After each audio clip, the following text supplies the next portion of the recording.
how do you think through the visuals of a song? Like, or do you even think about that? I do. Yeah. I mean, honestly, like in my mind already, like as a human being, like I always, everything is very like visual for me. Like I always play out.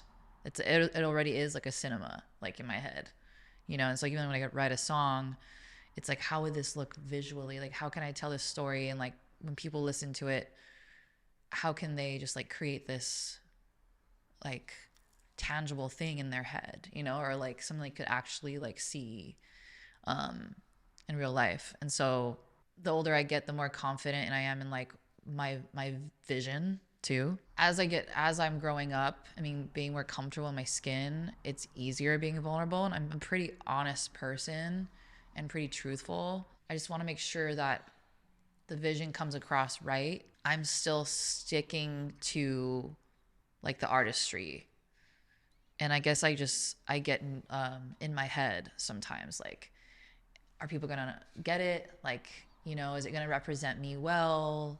Um, and yeah, I mean, I think it's just natural to feel vulnerable sometimes and like a little insecure, but like you literally just have to, like, I just had this conversation with my therapist. She's like, are you terrified of what's more terrifying, change or to never do anything at all? And I'm like, wow, like to not, it's the to not do anything. I'm more terrified of staying the same. You know, I'd rather like be vulnerable and then like jump off the deep end and see what happens, kind of thing, even though it's terrifying. How do you see yourself as an artist, and how different it is from how you see yourself as you?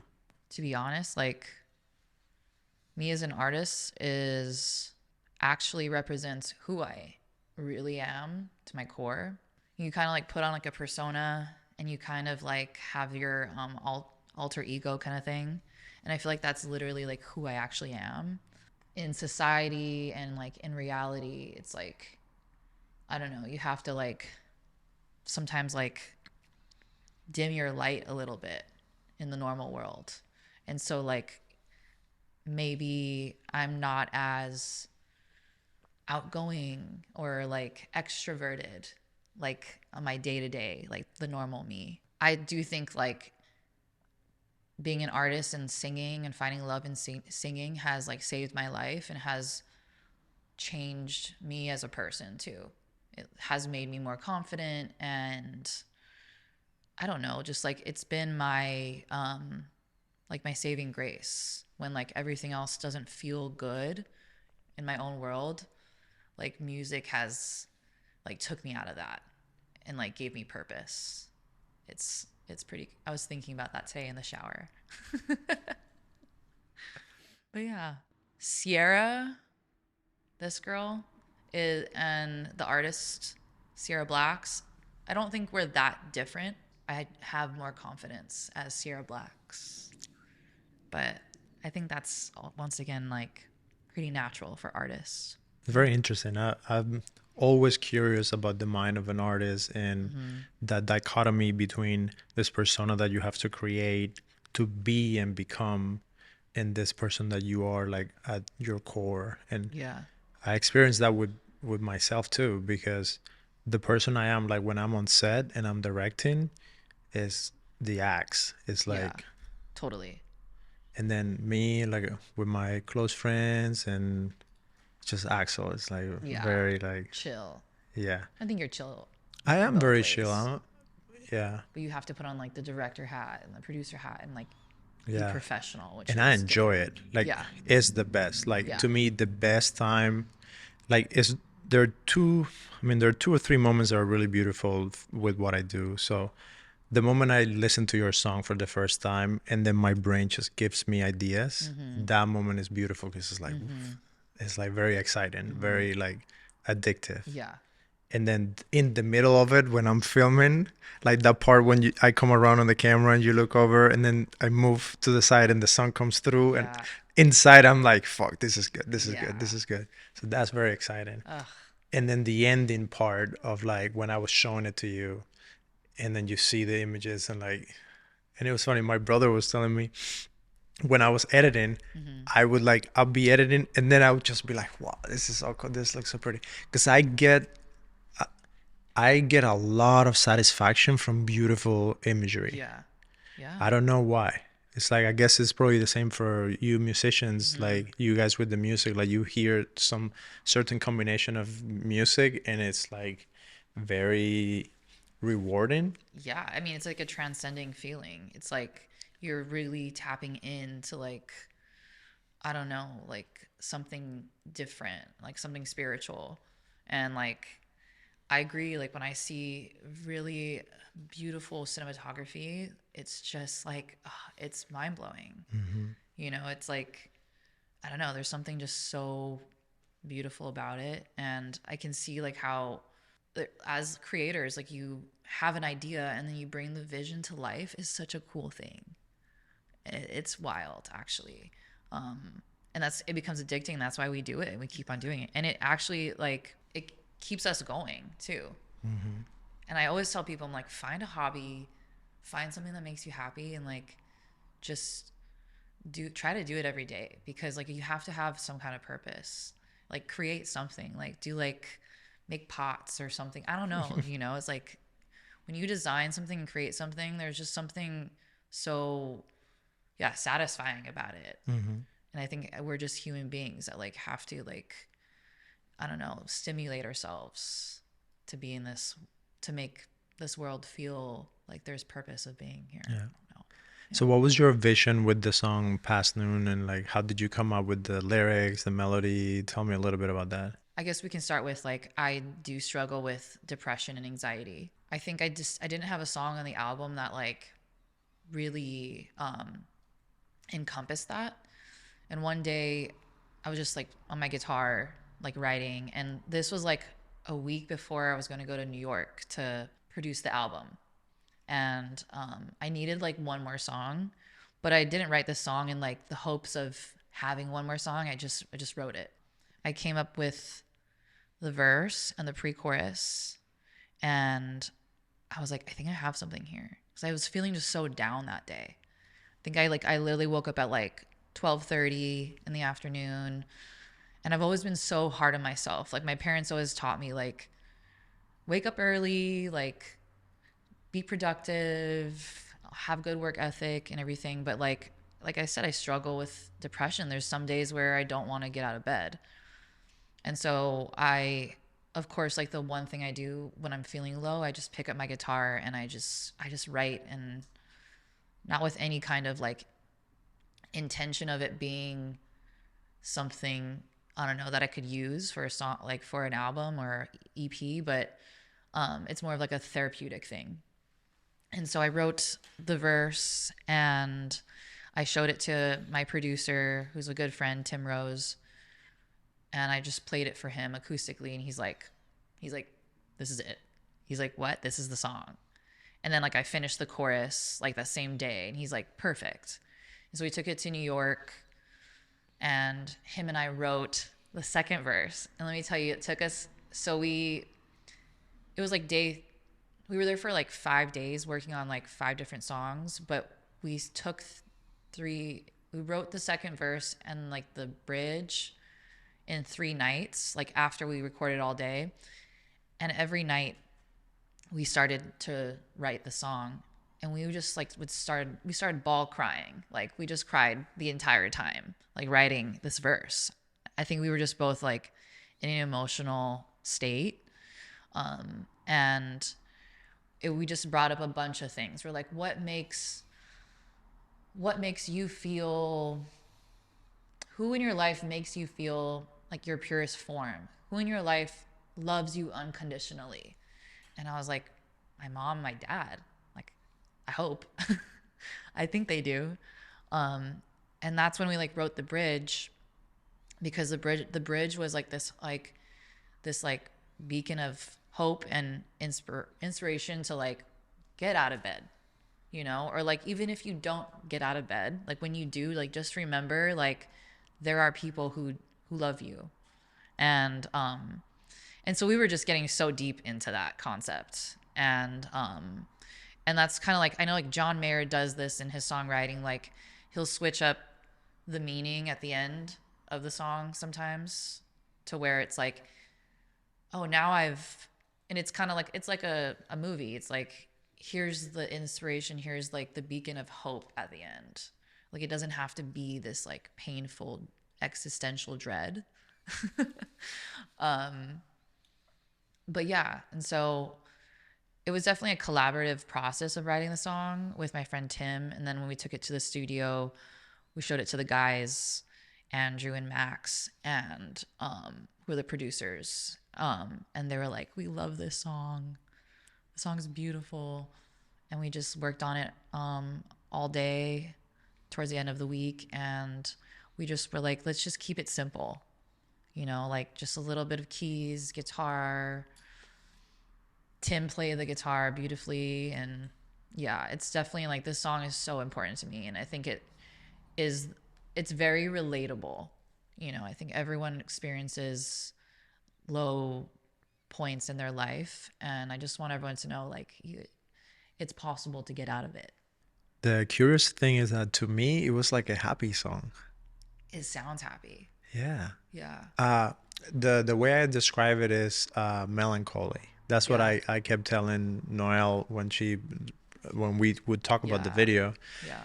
And it's that mix of like sadness, but also with beautiful melodic tunes, and your voice is so sweet. So it's like almost like a lullaby to It like is. go and fall asleep. Yeah. But it's Yeah. about not waking up. So Yeah. it's to me it was like very soft and beautiful. And it was when I listened to your whole album looking for a single, that was the one that I was like, okay, I see this. And I just saw you waking up, but waking up in the city. Totally. Yeah. And I love that you saw that. I don't think I really knew what I wanted visually for this song in particular. But yeah, I guess like I did like think of it as like we had to have like a scene where I'm like getting out of bed. I think I had many ideas, like the bed was like being like in this like dark space and it was just like rotating or something, or I don't know, but Yeah. a bed needed to be involved. Yeah. Yeah. And you wanted it to be like darker. You I wanted like did. you said, I want it to be edgy. And I'm like, what are you talking? Like in my head, I'm thinking, girl, like your song is so soft and like, and you look like so soft. And then you Yeah. want something edgy. So tell me about this edgy persona of Sierra Yeah. Blax.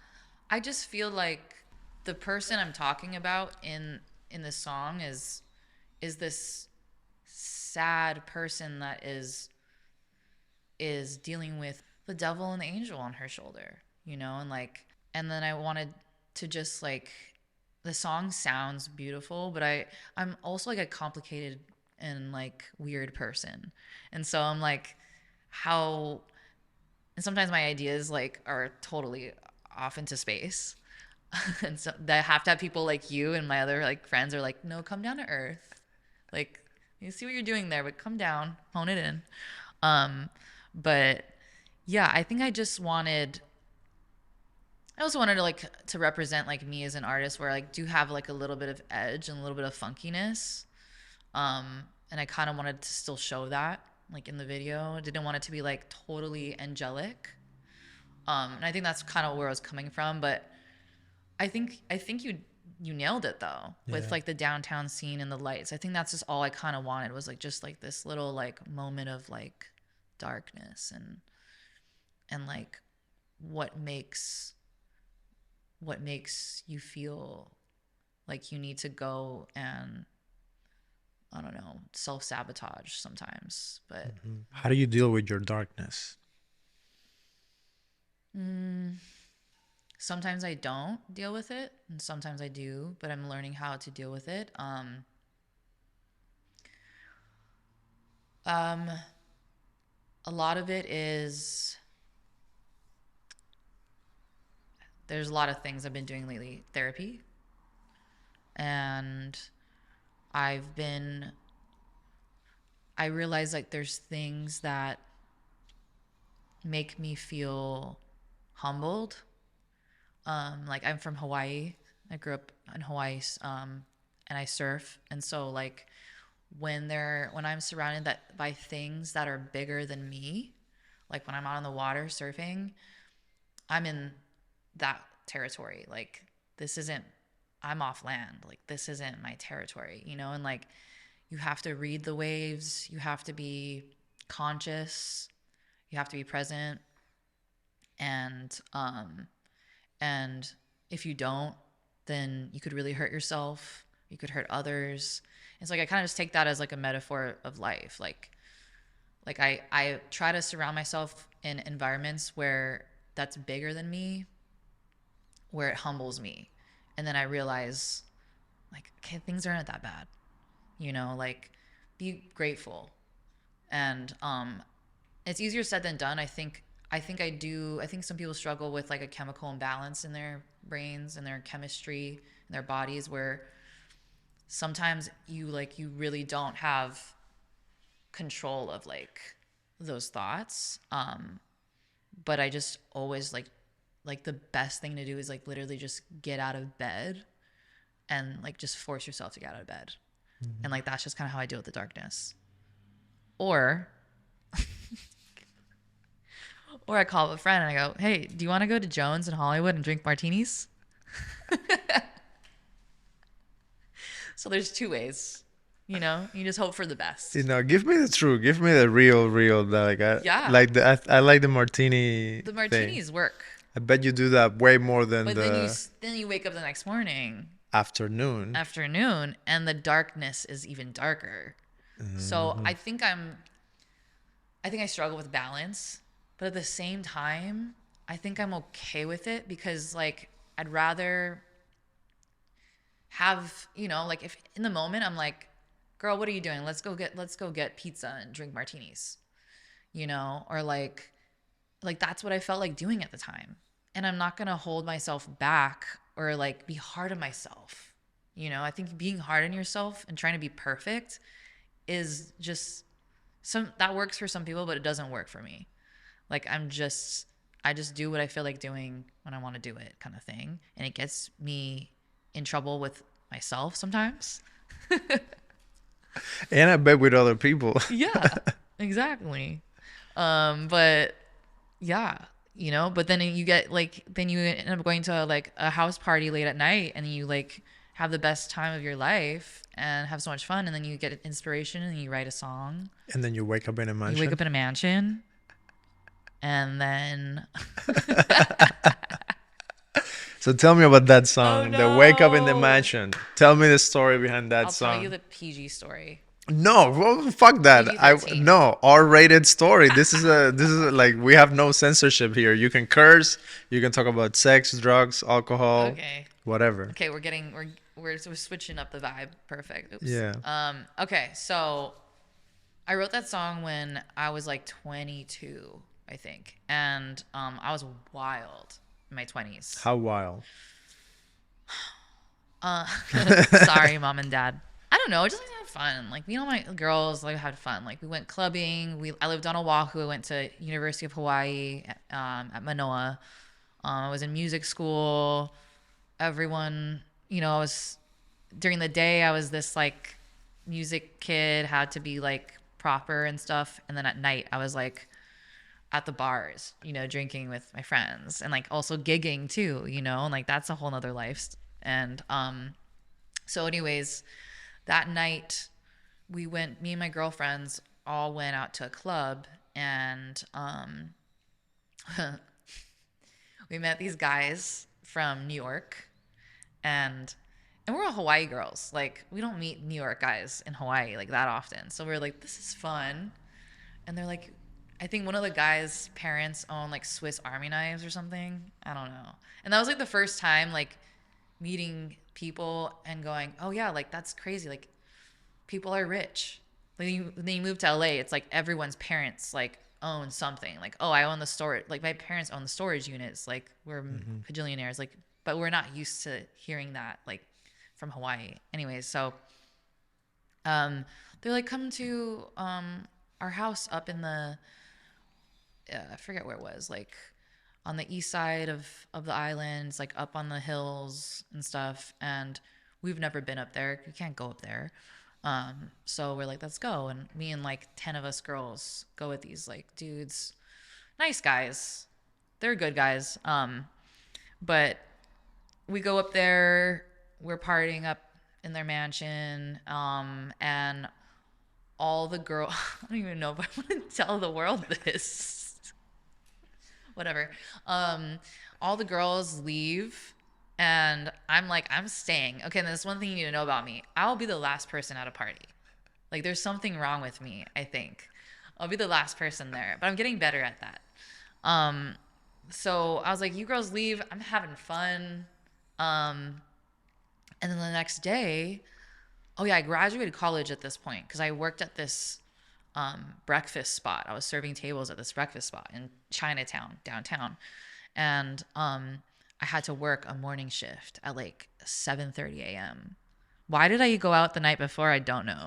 And so I wake up in this mansion, um, and and that's all And I'm gonna that's it. say. And I wake up and I'm like, what the fuck? Like, I have to be at work.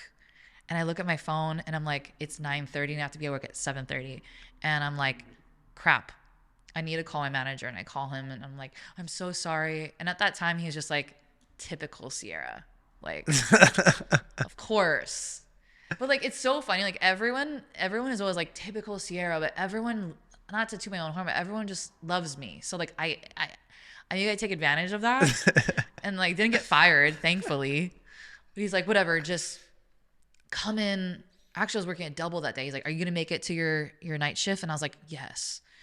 And so lucky I didn't get fired, but I like called the girls and I was like, dude, can you guys come and get me? Why'd you guys leave me? They're like, I don't know, Sierra. Like you were like fine. And I'm like, okay, whatever. So then I go into the kitchen, like one of the guys were there. He's like, do you want me to make you some steak and eggs? And then I was like, sure. And then like we make some mimosas and then we're hanging out the pool early in the morning. And like, I'm like, I could get used to this. And I don't know, I was just like so inspired by that night and just like You were inspired. I was inspired by like the rich, like the madness of like these guys are just like acted like nothing, you know? Like they're just like, yeah, this is our mansion. Don't worry, like this is just our lives. And I was like, could you imagine like just casually having that life?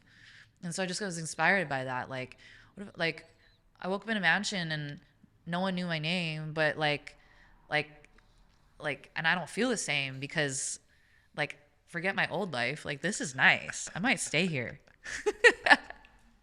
My friend's like, Sierra, get in the car. Let's go. That's hilarious. But yeah. And, but like so I wrote the song after that. And then, we like revamped it like a year ago. Me and Tim, we rewrote the lyrics a little bit because now I'm 30, like in my early 30s. So I was like, you know, I have to like kind of change it up a bit because I've evolved from that time, I think, and I hope. Nice, bigger and better mansions in Yeah. Hollywood. Yeah, exactly. That's funny. I To know. me, I had never had any crazy party story. I'm a really quiet I can tell. person. Yeah. That's I- how you get stuff done. Yeah. Exactly. But I think at some point, I think it's the alcohol because I don't drink. I don't get to do Yeah. any rowdy things. Yeah. If I drank a little bit, then it'll be very dangerous because Totally. I have a really good imagination. Right. So what then? You're like, yeah, you'd be like drinking and like, you'd probably throw like the craziest parties. Yes, I would. I think Yeah. in me at some point we're gonna have to do some kind of crazy parties. I know we should throw like a music video release party. That sounds really good. That could be You need to fun. bring 10 girls from Hawaii, Yeah, and we that's need a mansion. not a problem. Hey, can we get a mansion? Can someone just give me a record deal so we can get a mansion? Yeah, Just that's kidding. the plan. Well, the goal is to this is something I would love. I would love to have like a big complex Yeah. with a recording studio and a post-production like studio, Yeah. and then have artists and actors and writers and directors and people like that who are friends Right. to come and live and work there. Right. And then we go shoot things, record things, Awesome. and have like bring like 2 or 3 artists, put them together there. Okay, guys, you have like 3 weeks, just Right. create stuff, like make cool shit. Mm-hmm. And then we go and shoot the videos. And then we all hang out and live there and throw the parties Right. there and do all of that. Right. So in the future, when I get a lot of money, I want to Yes. definitely do that. Yeah, that would be so cool. I know like kind of like I've been to some like parties up in the hills and they kind of have that concept.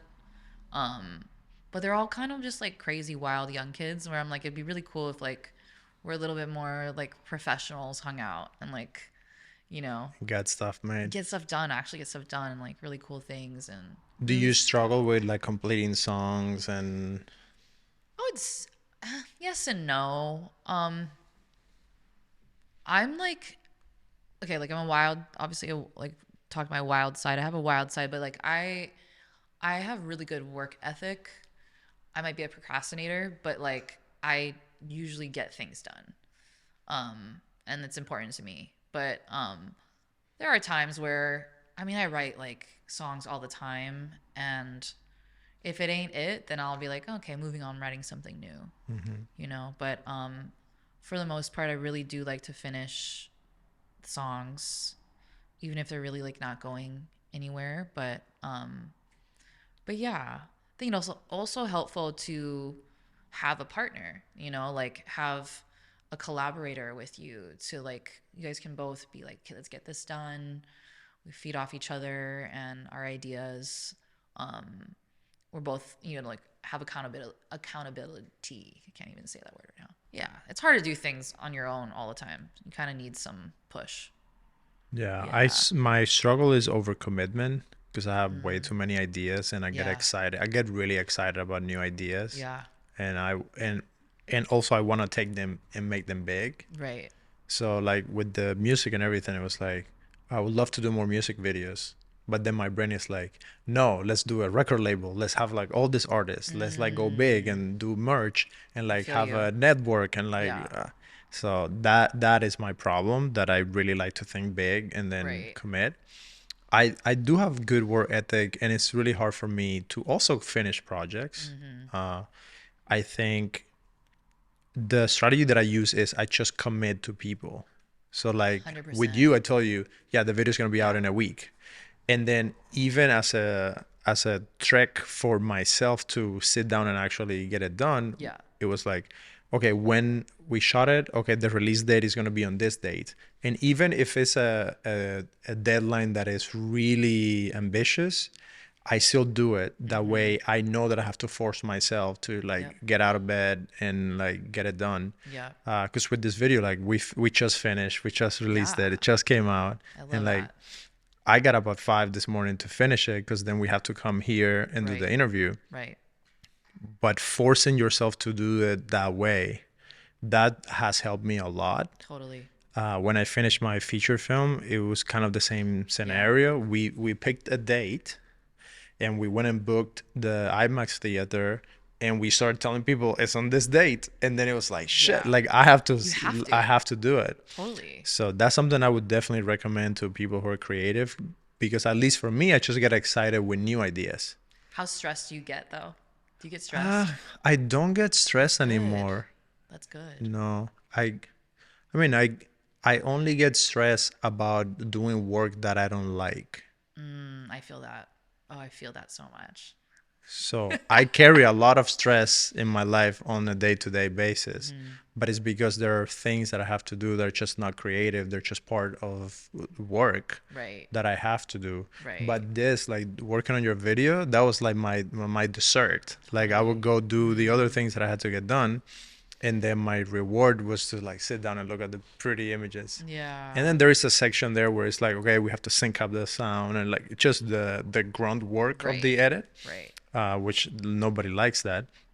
Yeah. But then you get to like sit down again and do the color and watch it. So it's like almost just learning how you work best. Right. And one thing that I learned from Jordan Peterson, he's a really smart author. Mm. He said that you have to negotiate with yourself. Mm. So tell yourself, okay, what do you want? If you finish the thing that you have to finish, Yeah. what do you want as a reward?